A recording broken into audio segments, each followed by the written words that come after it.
Mas eu gostaria de começar aqui a nossa conversa pedindo desculpas, porque estaríamos hoje recebendo a secretária de Meio Ambiente de Tanguá, Aline Pereira, né? E assim, o motivo da ausência dela já é também uma notícia, né? A Aline não está conosco porque ela é secretária de Meio Ambiente, ex-vereadora do município, é secretária do Meio Ambiente, e ela está às voltas com a questão do desabastecimento de água. A nossa região sofre um período de estiagem muito grande.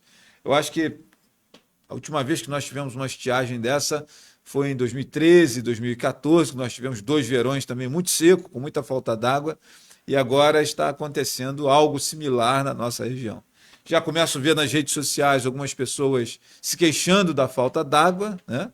E aqui em Tanguá, muita gente também já começa a sentir o desabastecimento de água. Vale lembrar que a água que irriga o município de Tanguá, né? Aliás, eu estou falando aqui em Tanguá, porque a Voar TV, o estúdio aqui da Voar Telecom, é no município de Tanguá, né? Geralmente eu trabalho com notícias de Rio Bonito, com informações de Rio Bonito. Eu sou de Rio Bonito, né? Mas o nosso estúdio, que nós estamos atuando atualmente, desde o último dia 3 de fevereiro, é aqui em Tanguá, na Voar TV, na Voar Telecom. Então, minha gente, eu tenho visto aqui em Tanguá muita gente também comentando essa questão do desabastecimento e o que fazer. E aí tem uma galera que xinga o prefeito, xinga o vereador, xinga lá. Minha gente, não há o que fazer, né? A solução para a falta d'água é chover, né? Então, eu vejo, inclusive, algumas pessoas, às vezes, de maneira oportunista, aproveitando para responsabilizar o político que ele não gosta, né, por essa questão do desabastecimento. E não é exatamente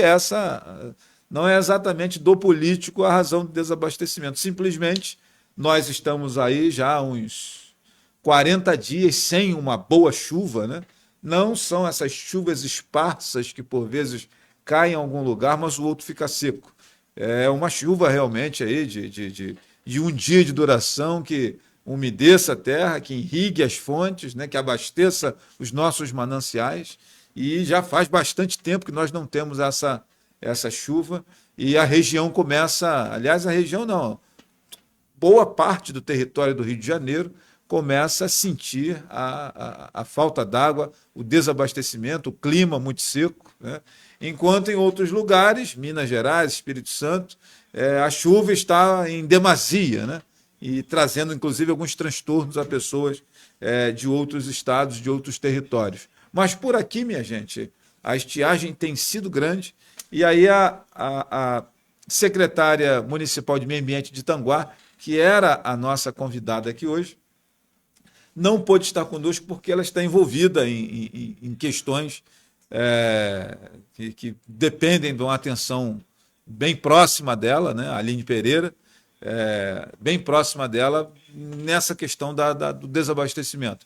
Como é que vai fazer com a questão da água, etc. E tal. E aí vale a gente fazer aqui uma reflexão, né? Já que estamos falando com Tanguá e falando com Rio Bonito, para quem não sabe, o município de Tanguá é abastecido pelas águas que nascem nas montanhas e no sertão de Braçanã.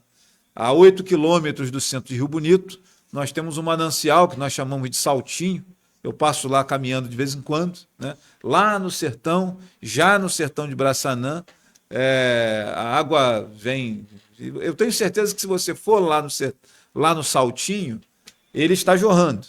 Mas acontece que ao longo do caminho, a água vai se perdendo em propriedades que um faz um lago, o outro faz um desvio, o outro faz uma piscina natural, o outro faz isso, faz aquilo outro, ela vai diminuindo. E quando chega ali no Salto de Braçanã, aqui pertinho de nós, em Braçanã de Baixo, a água já está muito diminuta, sobretudo por conta da estiagem, né? E ela é represada para trazer para Tanguá. Só que, pelo que nós estamos sabendo, a barragem que tem ali no Salto de Braçanã está também com muito pouca água. 2 semanas atrás, eu recebi fotos de pessoas que passaram por lá pelo salto d'água de Braçanã e a cachoeira simplesmente secou. a água está em volume muito baixo, o suficiente apenas para encher a barragem que tem ali no Salto de Braçanã, que traz água para o município de Tanguá, e com isso a cachoeira está praticamente seca, né? E assim, gente, isso acaba me fazendo trazer uma reflexão aqui para os amigos que estão nos acompanhando. Primeiro que, atenção, pessoal de Tanguá que está sem água. Esse é apenas um estágio, viu? Aos amigos de Tanguá, que estão aí ligados no nosso programa, essa falta de água assim, nesses momentos de estiagem é apenas um estágio. Eu já avisei as autoridades de Rio Bonito, nos últimos 6 anos, eu já comentei com as autoridades de Rio Bonito, já comentei com as autoridades de Tanguá. Certa vez nós recebemos aqui o secretário de Meio Ambiente, à época era vice-governador Felipe Pampolha, ele esteve aqui em Rio Bonito, eu falei o que eu vou dizer agora, falei para ele, secretário de Meio Ambiente, nós temos um desmatamento muito grande lá na montanha, chamada Cabeça da Vaca, que é o pico mais alto de Rio Bonito, é o nosso pico culminante aqui de Rio Bonito, Tanguá, dessa região nossa aqui, e é nessa montanha que nasce as águas que abastecem o Salto d'Água de Braçanã. Se secar as águas do Salto d'Água de Braçanã, Rio Bonito não será atingido, porque Rio Bonito é abastecido pelas águas de Lavras, lá que irriga o rio Bacaxá. Mas Tanguá recebe águas que vêm da Serra, da Cordilheira de Montanhas da Serra do Sambê, do Sertão de Braçanã, mais especificamente, lá da Cabeça da Vaca, e nós temos um desmatamento muito grande acontecendo por lá na última década, principalmente. E o que nos preocupa é que esse desmatamento ele agora está chegando exatamente na Cabeça da Vaca, né? Para quem não conhece a dinâmica disso, vale lembrar que é extremamente importante que nós tenhamos os cumes protegidos pela vegetação, porque ele faz uma espécie de filtro. Quando a montanha está descoberta de floresta, tem apenas o capim ou o sapê, a água da chuva vem e lava aquela montanha. Não existe uma retenção de líquidos ali. Quando a montanha ela está florestada, as árvores retêm aquele líquido. Eu, por exemplo, que gosto de fazer caminhada, você chega 6 horas, 5h30, 6h30 da manhã, num lugar florestado, aquele lugar está úmido, as folhas estão molhadas e o sereno já ajuda a irrigar. O sereno à noite já ajuda a irrigar. A chuva, então, mais ainda, né? A água ela fica retida na vegetação, ela vai pingando gradativamente.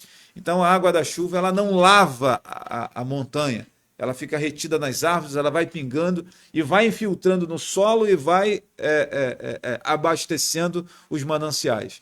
Você pode ter uma chuvada muito boa numa montanha sem floresta, não significou nada.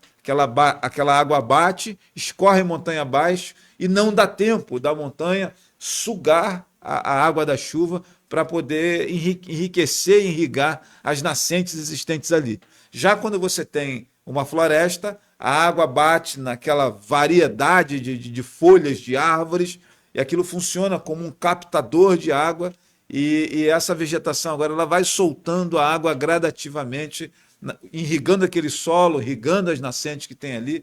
E se o desmatamento que tem acontecido lá na Cabeça da Vaca e na montanha lateral a ela continuar acontecendo, chovendo ou não, a água do Salto de Braçanã vai desaparecer. O saltinho vai continuar lá, vai diminuir um pouquinho, né? Mas aqui embaixo, depois de tanta gente pegar um galinho da água da cachoeira para dentro do seu quintal, vai acabar de vez no salto ali e Tanguá vai ficar sem água em definitivo. Eu entendo que para o poder público de Tanguá fica meio complexo trabalhar isso, porque eles dependem de Tanguá, mas aonde a água nasce, o domínio é de Rio Bonito. Então não tem como a prefeitura de Tanguá ir lá tentar fazer algum tipo de ação, porque a montanha onde nascem as águas, onde está acontecendo o desmatamento, que pode deixar seco o Salto de Braçanã, é Rio Bonito, né? isso acaba sendo uma coisa complexa, né? Mas essa é a realidade. Já venho falando disso há algum tempo. Inclusive, essa estiagem que nós estamos enfrentando e o baixo volume de água no salto d'água de Braçanã já podemos colocar na conta do desmatamento que já está acontecendo, né? Ainda não existe um desmatamento total daquela região, daquelas montanhas, né? E não me venham com esse papo de falta de acesso. De vez em quando, ao tratar desse tema com algumas figuras, com algumas autoridades, com algumas pessoas, o que me dizem é o seguinte: não, mas o acesso é ruim. Não, o acesso não é ruim, não. Dá para ir lá. Tem trilha, eu passo por lá regularmente, né?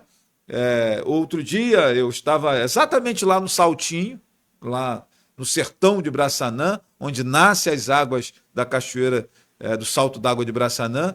E cá embaixo tinha uma propriedade com. E lá pega a internet, por incrível que pareça. Lá tem área de telefone, tem naquele alto lá, naquela altitude toda, tem sinal de telefone lá. Mais para baixo, mais perto da civilização, não tem. Mas lá em cima tem.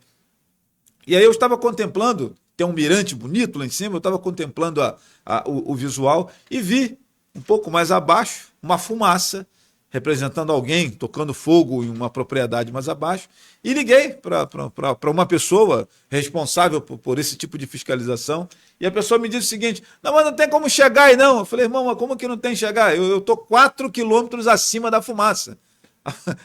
Eu estou acima da fumaça, cara. Eu estou olhando alto. Se eu conseguir chegar aqui, como é que você não consegue chegar lá? Só que os caras querem ir de caminhonete, com ar-condicionado, né, etc. e tal. Não dá. Tem lugar que tem que botar a mochila nas costas, o lanchinho, e ir lá fazer a fiscalização. Ir lá olhar, ir lá de perto acompanhar, né? Essa é a questão. E tem gente que fica chateado quando a gente fala disso, mas essa é a realidade. Não dá para ir de S10, né, com ar-condicionado ligado, né, até a beira da nascente do salto d'água. Aí não rola, cara, né? Dá para você até ir a um determinado ponto, deixa o veículo e vai caminhar aí 1 hora, 40 minutos mais ou menos, ou mais um pouquinho, né? Olhando, fiscalizando, dando uma atenção, olhando aqui, olhando ali. E uma outra questão importante também a se tratar é que não adianta chegar lá em cima no sertão e encontrar lá o sertanejo que está cortando uma árvore ou outra, etc. e tal, e prender o cara. Não vai adiantar. Nós estamos falando de algumas pessoas que não foram para a escola, se foram, malmente aprenderam a escrever o nome, não sabem ler direito, não tem nenhum conceito de educação na sua formação de indivíduo. Então não adianta prender esse cara, ele não vai reconhecer isso. É preciso trabalhar com educação. É sentar, é olhar, é conversar, é dialogar, fazer, inclusive, estabelecer um relacionamento com as pessoas que moram ali, conhecer as suas necessidades. Vai por mim, que é mais ou menos isso que eu tenho visto por lá. Não adianta explicar para aquele sujeito que está cortando uma árvore lá no sertão, porque ele precisa fazer carvão para aquecer a sua casa, para sobrevivência, para vender aquele carvão e conseguir comprar comida, dada a necessidade dele. Não adianta você chegar lá e dizer assim: meu irmão, você está desmatando, que coisa feia. Não, não é assim, a pegada não é essa. É preciso ter toda uma abordagem com essa pessoa, porque são mateiros, são figuras totalmente distantes da nossa realidade urbana e do conhecimento educacional e cultural que nós temos. Então, desculpa, galera, não vai adiantar prender esse cara, não vai adiantar multar esse sujeito. Primeiro, que ele não tem a grana para pagar. Segundo, que ele vai para a cadeia e vai aprender coisa feia lá. Então, precisamos trabalhar com a conscientização, com a educação e com o estabelecimento de relacionamento com essas pessoas para que elas entendam, né? Entender a necessidade delas também e tentar, de algum modo, remediar o que elas precisam. É o que nós precisamos fazer nesses lugares. Eu tenho conversado sobre isso com bastante gente, né? Mas, infelizmente, por vezes, nós não temos, a gente não encontra ressonância nessa conversa.